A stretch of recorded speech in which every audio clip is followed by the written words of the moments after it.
Okay, folks can take their seats. We'll go ahead and get started. I apologize, we're a little bit late this evening, but this is Committee of the Whole. It's Monday, October 28th.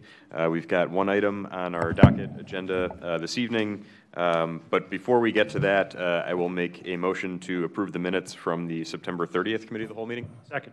Motion's been made and seconded. Any discussion on the motion to approve the September 30th minutes? Hearing none. All those in favor say aye. Aye. All those opposed? That motion passes. Great.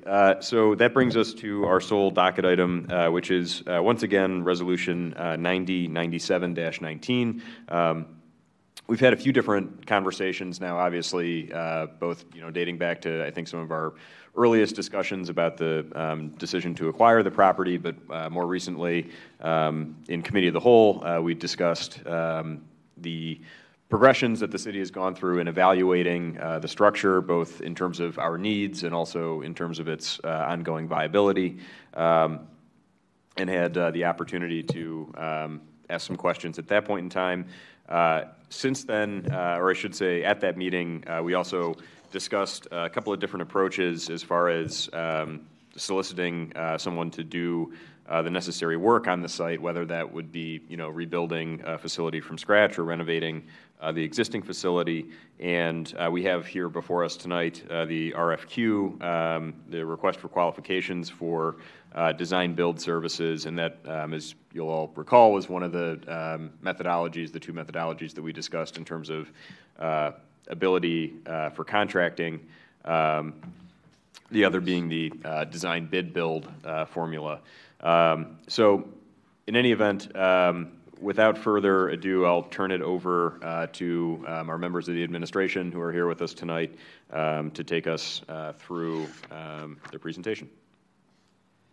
Thank you, President O'Leary, members of council, members of the audience.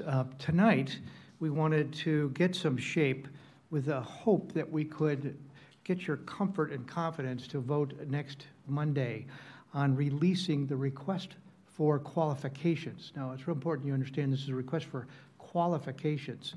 So the timeline that you see in front of us, and I believe you have a hard copy as well, lays out a process that if we were really good, we would begin to start a project about 8 months from now, which is June 2020. And thus, we really hope to keep some of these steps moving forward. So what we're asking tonight is for you to review the proposed request for qualifications, which Allison Henney has developed, which she has developed with a great deal of her experience and thought and best practices borrowed from the industry. The important point we'd like to get you to get comfortable with is the idea that this is a beginning step. It's by no means even a clear step. The process of releasing this to the industry will help shape input back from the industry. From the industry's absorption of this document, we will have many questions, which will be helpful to us. And those questions will help inform other pieces of information that will become valuable. And as the questions arise from the industry, we will answer those questions, and we will share then those answers with the other folks who've expressed interest in the project. And thus, by working as a collaborative dimension of a marketplace, we will have a much stronger position of understanding. So the document is designed to take a really good shot at the structure of the buckets of information we need and some general layout, but by no means is it definitive and inflexible. In fact, the process was built to be flexible and draw on that expertise. So the proposal would be to send this to the marketplace with your approval after next Monday. The goal would be to identify interested parties and then actually through the process of November and December receive these proposals back, and through a selection panel. This is exactly what we did when we selected the contractor for the one Lakewood place. We narrowed it down to a smaller group, likely 2 or 3. Sometimes it's clearer, sometimes it's not. And then those group of finalists will be asked to submit a much more detailed request for proposal. And that request for proposal then is where they begin to show significant amounts of detail of their approach, costs, risks, and design elements, partners. And that ultimately, in a period of late June, ideally, or late January, I'm sorry, we would begin to select the final team into February. The final team then, similar to what we did with when we just chose to ask Carnegie Development to be the finalist, then proceed to negotiate a development agreement. And our experience now is that can be a lengthy process or not. This is a little more clear-cut of a project than certainly one Lakewood Place was. But we're not also, in this case, giving up ownership to a developer. It's basically more of a classic, we own it, we're going to rehab it, and we will continue to own it. So it's a little simpler in its pieces and parts. But ultimately, then we would pick this partner who would then proceed to be our design-build partner. So the hope tonight is that we can spend time getting you comfortable through your questions and discussion about the request for qualifications, which is the first step of this process. Allison, do you have anything more you'd like to add to that? Mayor, I think you did a great job outlining the process in front of us. Just to add to the project milestones, the slide up front, we're currently having 3 different conversations right now. One is dependent on council approval. The second one, we're doing internal conversations about who would be on the selection panel itself. And then Tony has been leading the community engagement portion with ongoing conversations to determine, what is best fits the needs for human services. Councilman O'Malley. What are we legally being asked to do here? You don't need our approval to enter to and put out an RFQ. No, actually, it's true. We're not signing a contract. There's no binding aspect of it. I think what's important is that you understand what we're doing and that you're acknowledging the steps along the way, and the resolution would be a way to do that, and that it creates your engagement. You express an interest to be involved. We want you to be involved. And so we would seek your affirmation that we understand this process, and this is the first step that would put us down this path. Ultimately, I think where you would truly vote would be the development agreement. In the case of One Lakewood Place, there was actually a letter of intent that set the terms of the deal that became, the forerunner to the development agreement. Here, it would probably be something a little more clear-cut since it's not as complicated a transaction. But I guess the key is this is a community investment, it's community use. We really want the city council to be involved. And I think it's particularly appropriate since there's going to be a transition of leadership on this side of the house, effective January 1st. I agree. And I see Section 2, council shall approve the final award of contracts related to this project and the final form of the contract. So that's good. I want to ask about the selection panel. What's going to be the process for assembling that group? Well, similarly, we would ask city council be represented on it. We would want a representative from Human Services to be on it. We generally then, and we would ask Allison Henney to be on it, someone from the planning, and we would then ask 3 or 4 citizens who have related experience or interest. Somewhere between 5 and 7 have been the process we've used in the past to take all this information, create a capacity to evaluate, and then ultimately make a recommendation, narrowing it down to the small group, 2 or 3 that would do the RFP. Is there a point in the process where you would engage the larger community, get input on what they might like to see in this kind of a facility? And I think that's what we're beginning to set up now. Just like in One Lakewood Place, we had a community meeting where I think we had 2 meetings, one of which was to introduce the whole process to the community after we initiated their RFQ. And then we had a meeting where each of the 3 finalists, I think 3 finalists or 4, Sam, do you remember, actually presented the results of their RFP. Right.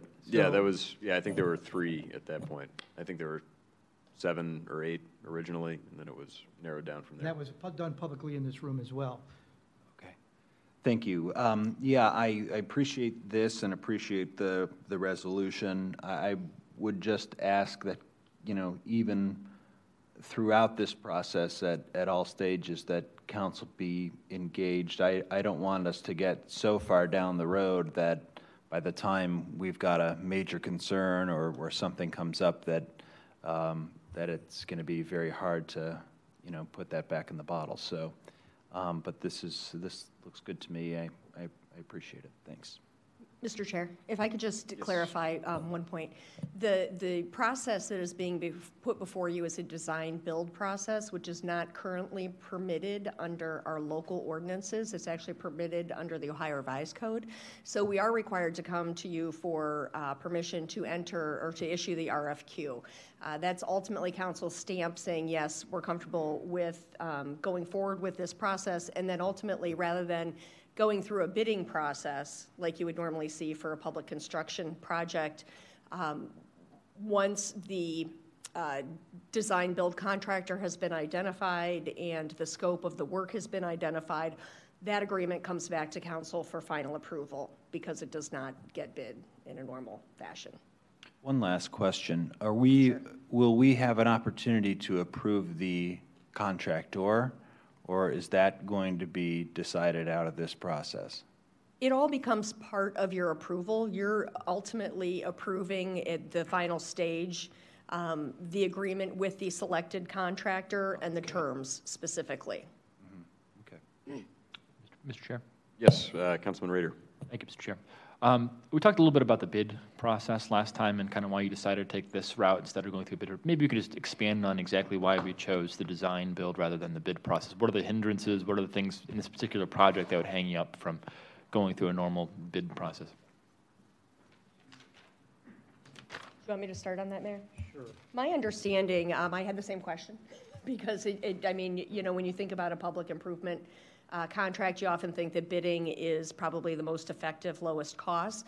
The design-build process allows the city to have more control throughout the process and often realize cost savings by, as you're going through the process, realizing what the costs of things actually are. You can add things into the project, pull things out of the project, and work with that design-build contractor for the best price, for the best outcome possible. Yeah, I think Allison has some thoughts as well.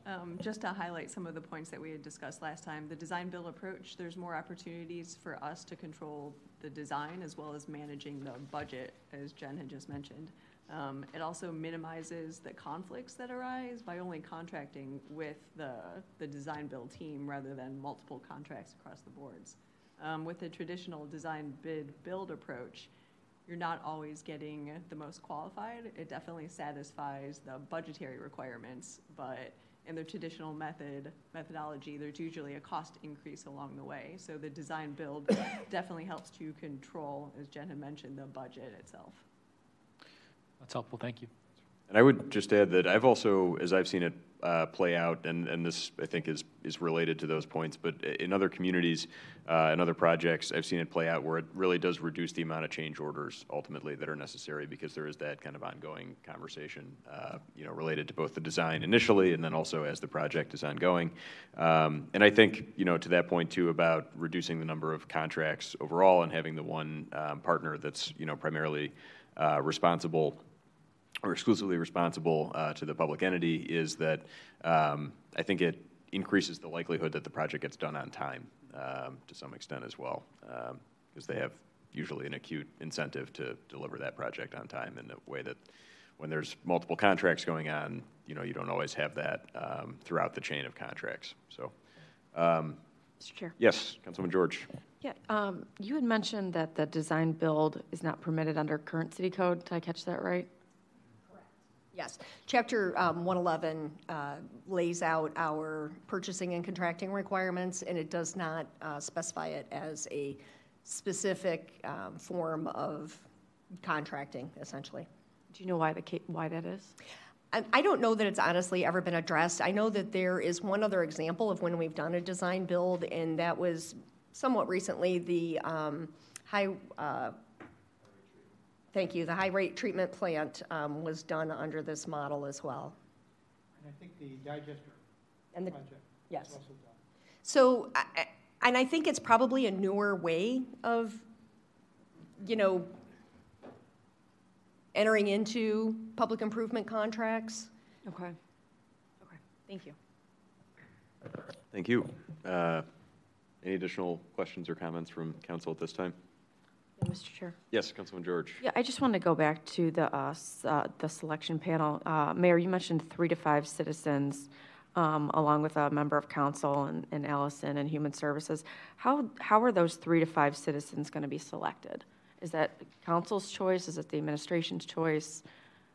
What's the selection process there? It's a great question. I mean, what we seek are folks who can balance the interests of the city and the experience in the industry.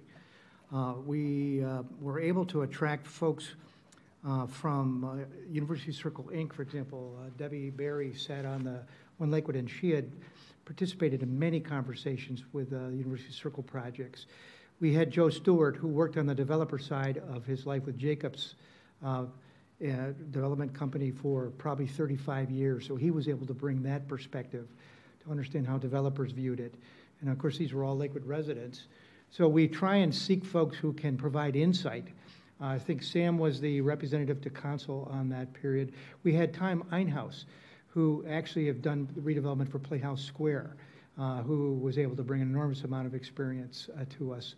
And some of these folks may be willing to help us again because they still have that experience and they're still here. They actually have worked through one process and may be willing to help us. So that we seek to bring that kind of expertise to us to help us evaluate these approaches. How are we gonna go out soliciting these members? Is it gonna be a communication or what's that process In the past, like? we would certainly do it through social media, folks who might be interested. Actually, it's a great question of who actually chooses them. I don't recall. Do any of you recall? I think it was, I don't know that council approved them. It was not a formal appointment process. It was a recognition that way, if this was a talented group, they were anxious to do it. So, and they didn't have any authority because all they could do was evaluate it and help us shape it. They're ultimately making a recommendation, but the final decision is held by city council in terms of development. So in that capacity, I think we used a lot of common sense and experience to try and make folks make it work for us. Our experience was, and that's why it's appropriate to keep, the number is important. It could be 8 or 9 if we had the right 8 or 9. So if you had I think we shared the folks, if you recall, we said here's the folks that we're thinking about, and we would certainly want to do that here. Okay, so essentially social media, they'll apply of some sort and then reviewed based on experience, what have you. Okay, thank you. Thank you. Other questions or comments?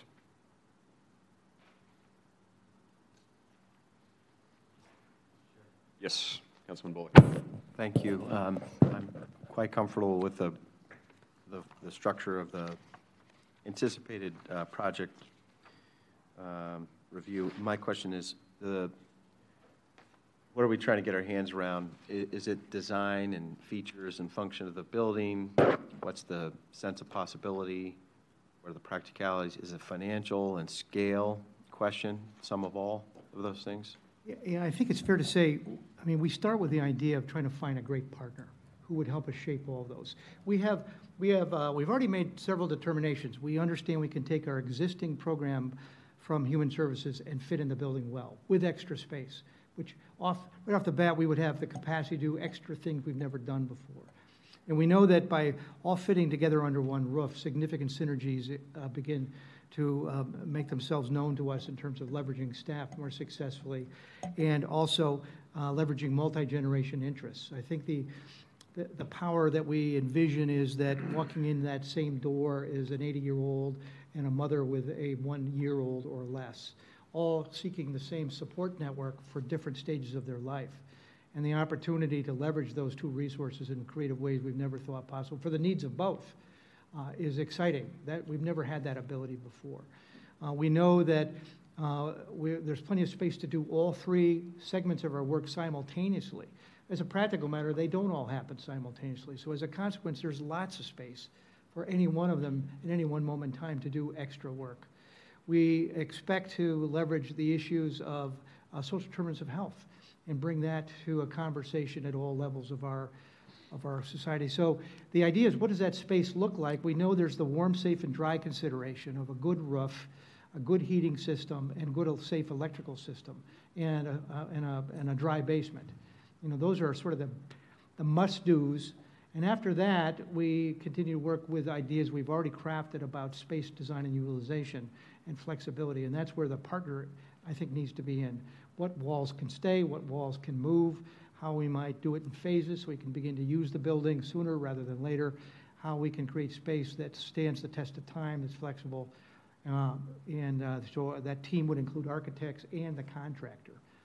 And the practical view of the contractor, we know, is always helpful. Things that, from a design standpoint, may be complicated, a contractor with a sledgehammer could say, no problem. You know, we can take care of that wall right now.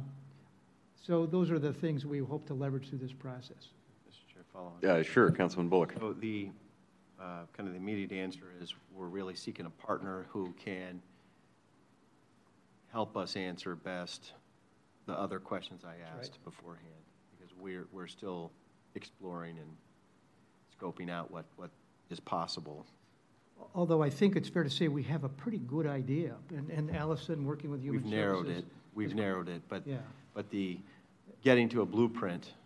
Yeah, a construction document. Yeah. And that's the traditional design bid process, where you do all the work, you create the documents, they bid on the document, you award it, and then you immediately realize we don't like the plan.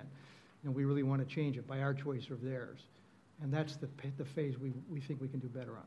Okay, and if it's a home run, we'll find a partner who may help us learn or realize possibilities we haven't thought of, discover pitfalls and help us avoid those pitfalls that we didn't fully anticipate, all that stuff. Okay, I mean, it sounds fine. So we're setting up a process to bake in community input, get an experienced engineer, design, and build team, or construction team, and then thoroughly execute a good project, we hope, Right. at budget or below. And I think it's fair to say that part of that community engagement should be in front of our partner ultimately. We would want that partner to absorb the questions, comments, and concerns of the ultimate users. Anything more you'd like to add to that? Yes, based on the last meeting, the community engagement component, I edited the RFQ to include just that, to make certain that the team that we partner with is familiar with that process, is willing to incorporate community input as well. Question from me, Mr. Chair. When is the ribbon cut on this thing? And I'm not being facetious. It's so just thinking ahead in terms of timeline, we've got. I think a year and a half. We were thinking September 2021. Mid-2022. 2021. Okay. Yeah. Okay. Very good.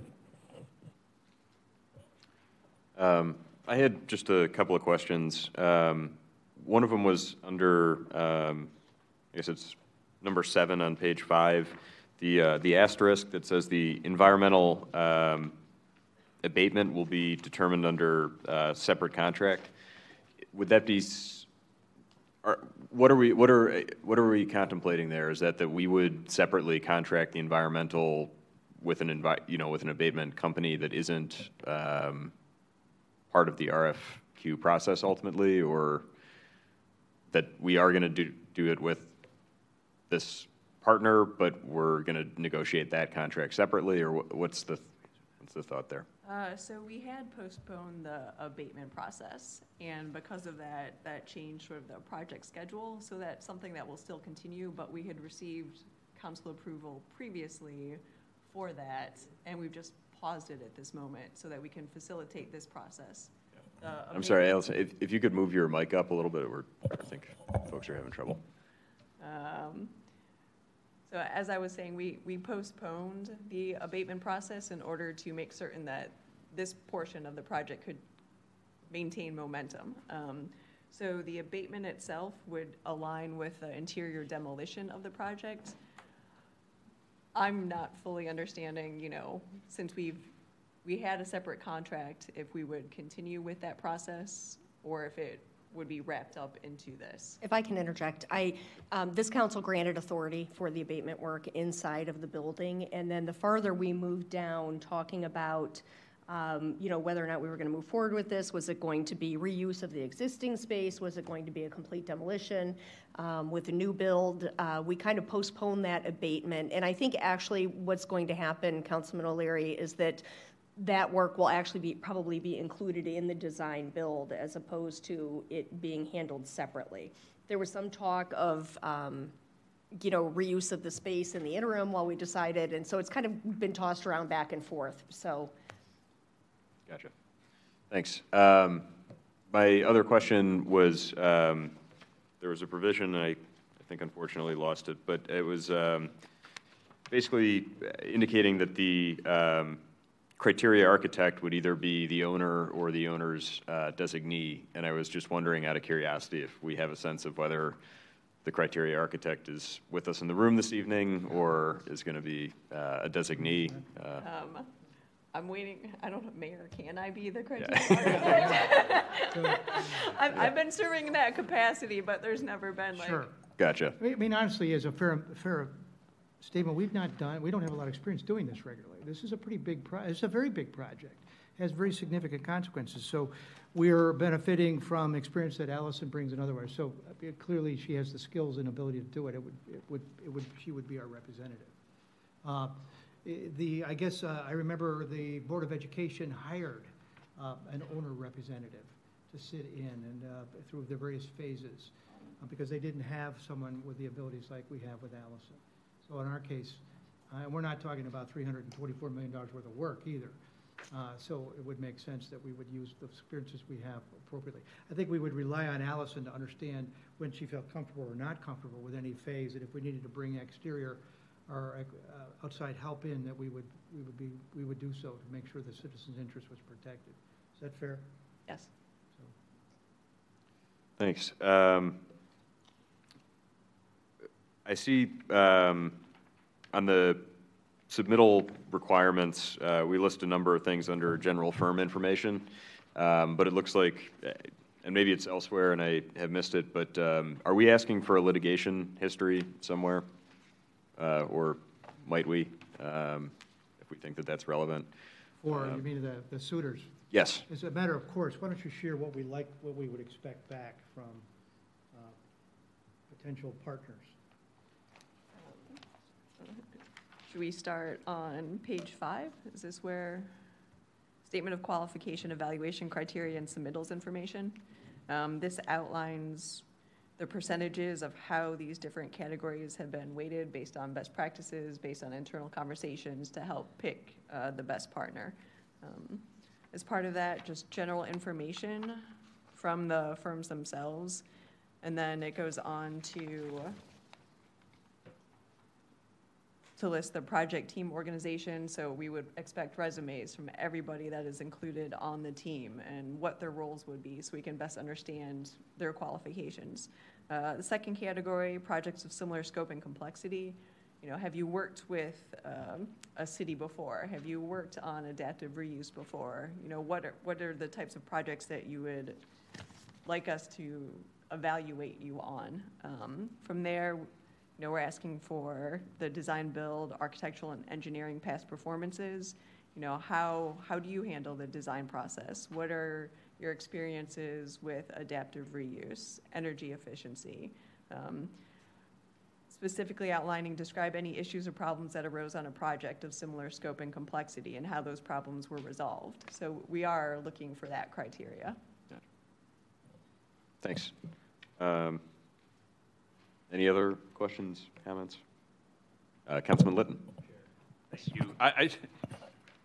Forgive me for being the legal layman in the room amongst others, but could we define what a litigation history means? Like, is it just Sure. troubles they've had with prior? Yes, it would be other instances, or any instances in which they've been, for example, sued by an owner or a subcontractor for some kind of failure to perform or other issue.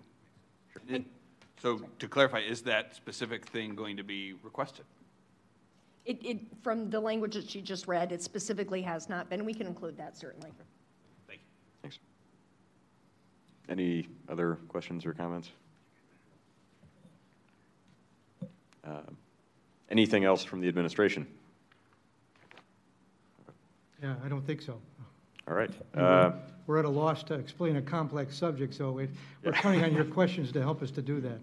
No, I think, well, I, for one, feel like this is, A, a very thorough RFQ, and B, has been a great conversation this evening. And as Councilman O'Malley mentioned, I really do appreciate the effort to, you know, keep council abreast of the process as we move forward, and I think that that is, you know, really important as well as the public input, obviously. And I really appreciate Director Gelsomino's efforts and the team's collective efforts to solicit that input, because again, I do think it's going to be really important that we have the input from the community to create something that they see themselves reflected in and that they are excited about going to. So, Mr. Chair. Yes. Sorry.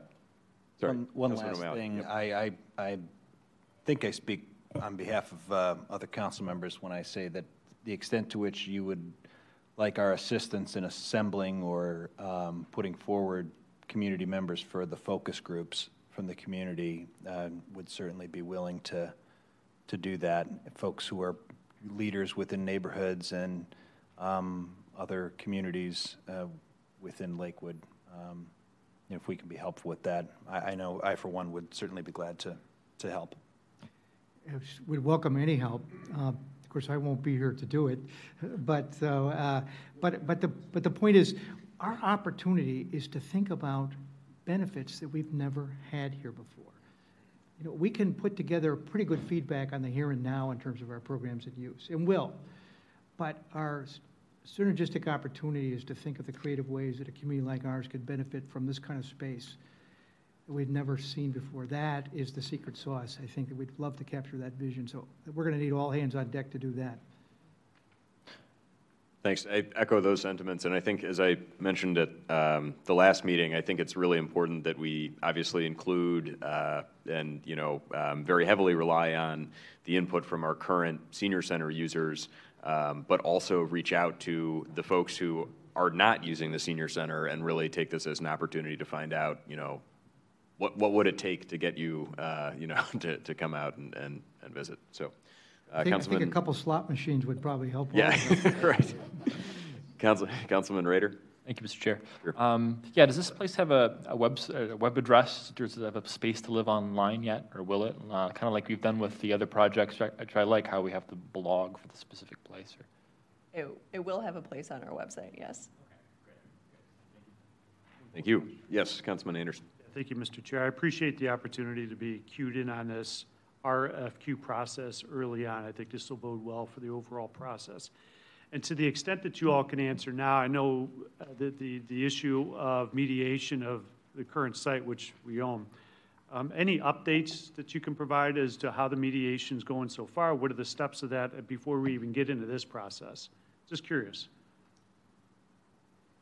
Anything to offer now? If not, I'll follow up later. I was just curious if you knew of anything in regards to... Well, here's a couple points. Actually, if you recall, we actually had a draft on their docket, 2 weeks ago, that led to this meeting. And there was a contractor in the back of the room. So I think he was asked, do you have any public comment? And the guy said, no, I'm just here to observe. Well, he was a contractor.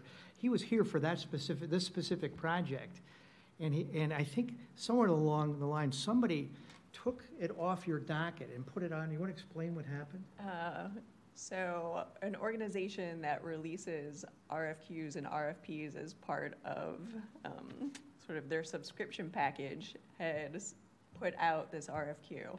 Because of that, This one, in draft form, had removed the word draft, and I was getting a lot of phone calls and emails. So there's a lot of interest in the project. So, yeah, just waiting for council approval.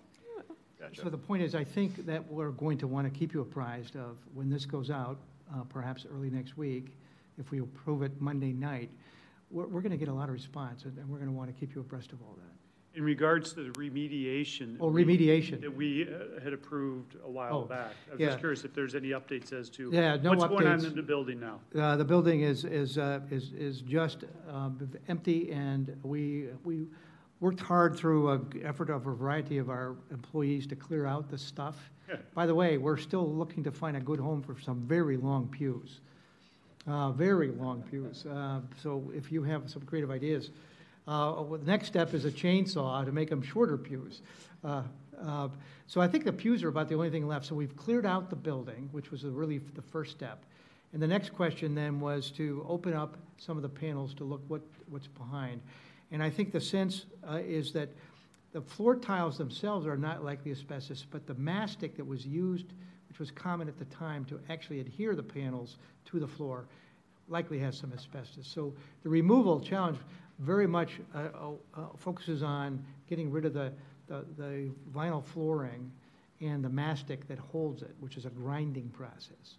And so the building needs to be thoroughly managed in terms of the dust that will be created from that process and then taken out of there. So what we learned was once we go down that process, the building then becomes unusable for a period of time. I think that got us a little concerned as we wanted to empty it out. At the same time, we wanted to remediate it, and we were in conflict with those two actions. So we really have not made progress there.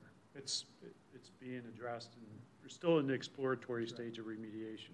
And I think the expectation is that our partner would be, we'd have to figure out the phasing of the work to do that. It may be that we'll understand early on while we're negotiating an economic development agreement that we can begin and should, because that's dead time and Sure. dead space. All right, thank you. Thank you, Mr. Chair. Thank you. Any additional questions, comments from council? Sorry, Councilman Litton. It's really a random question, but is it not kosher to include the images of what we hope this to look like on any of these documents? Because we don't want to get ahead of what the RFQ intends to actually do. Correct. So we will include the documents that city architecture had put together for us, so there's a basic understanding that we fit with inside this building. But then other than that, you know, it would be whomever we are partnering with that really create the overall vision for the project. And I ask, I mean, because in every step of this, I want our citizens to understand what the end result is, because I think that's where the big win is, right? In all of this, a 3-for-1, and I won't get into all that, but to put the 1969 picture of the church doesn't do it for me. And maybe that's just the graphic designer in me coming out, but it'd be nice to be able to, in every way, in every opportunity we have in print or on our website or whatever, be able to help people see what's going to be there, to help the public understand what this is going to be. Mr. Chair. Yes, Vice President Anderson. I would imagine that once we have RFP results, right, and we sort of winnow down to the final 3 that we want, obviously there's going to be access to the site, and there's going to be sort of managed access to the site to give the designers and the architects and developers an idea of what could be in this space, because they would be able to go in and see it. That granting of access to the Cove site isn't part of the RFQ process, but will be part of the RFP process, I imagine. We would have a mandatory walkthrough with whomever is interested in applying for the RFQ. But not the RFP. The RFP would be a select group, 3 teams ideally. RFQ and P, okay. Yeah, right. that. And then that's what sort of gives birth to these imaginative renderings of what this could look like. And Right. that's not so far down the line. Correct. So we could be looking at January at the latest of having some mind's eye of what this facility could start to look like. Potentially January 20th. Thank you. Yep. Appreciate that. Thanks. Thank you. Yeah, and I would also add on that I think it's, you know, would probably be somewhat cart before the horse potentially to say, you know, this is what the space will look like when we're still soliciting community input as to what the space should have and feel like and be like. So I think it's, but I hear you. It's also, you know, really important to show people in some respects what the possibilities are to even get them to be, you know, thinking in that kind of direction. So it's kind of a catch-22. But any additional discussion or questions, comments? Is there another step in the presentation, or is it just purely Q&A at this? I think we're just Q and A, is it? Okay. Yeah, Um, unless, yeah, no I'm grand curious, 'cause reveal. if I could ask anything, it's about what are we going to do with the old buildings?